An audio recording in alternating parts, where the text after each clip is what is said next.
Have you ever told a story that someone just interrupted, where you never actually came to the plot twist that you've been building up to the entire time, and the people listening never got the full story? You know, personally, I find it so annoying when I get interrupted in the middle of my...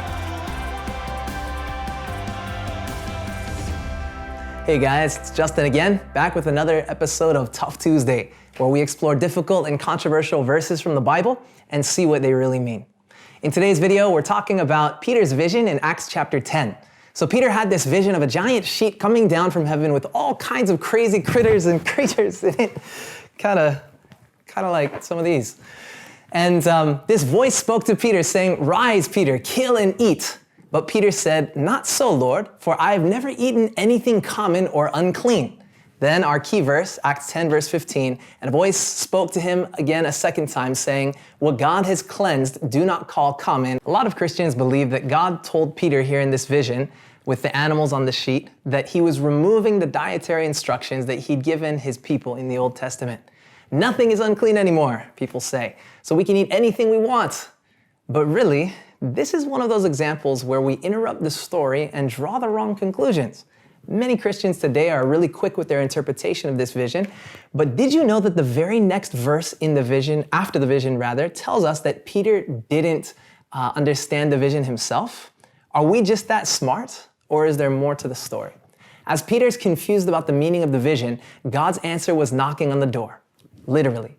The servants of a Gentile centurion named Cornelius were at his door to ask Peter to join them and their boss. The next day, when Peter arrived at the house of Cornelius, he said something very interesting.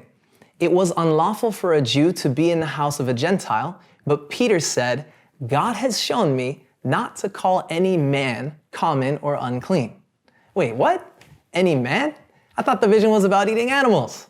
Well, that's what happens when we don't get the full story. See, many people don't realize that God has set apart certain animals for food, and he forbade other animals as well because they're bad for our health. Long before the dietary laws were recorded in the Old Testament, this distinction between clean and unclean meats and animals was already known in the days of Noah in Genesis. And these diet standards are still there for us too, probably with even more relevance now than ever before, when many animals are injected and fed all kinds of crazy things before they end up on people's plates. And modern day science also confirms to us that these unclean animals are actually really bad for us. The meaning of the vision was to break the way that the Jews had seen and treated the Gentiles. Animals in the Bible, for example, in Bible prophecy, like Daniel, are used to represent nations. So the sheet with different animals in the vision represented the variety of nations that they treated as unclean. Instead of building walls of separation, God wanted to build bridges of connection to take the gospel to every nation. The message of hope was just as much for them as it was for Peter and the Jews who had now become Christians. The vision was a call for evangelism and outreach, for mission.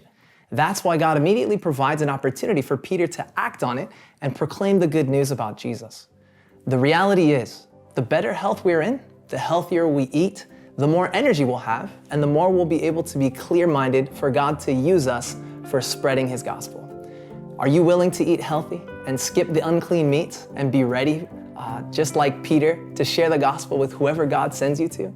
Let us know your response in the comments below. Thanks so much for watching this episode of Tough Tuesdays. We hope it was helpful to you. As always, we've got some links for you to check out in the description section below if you'd like to study further on this topic. If you enjoyed this, feel free to click the like, subscribe, and share buttons to share it with your friends and family. And as always, Maranatha, and see you next time.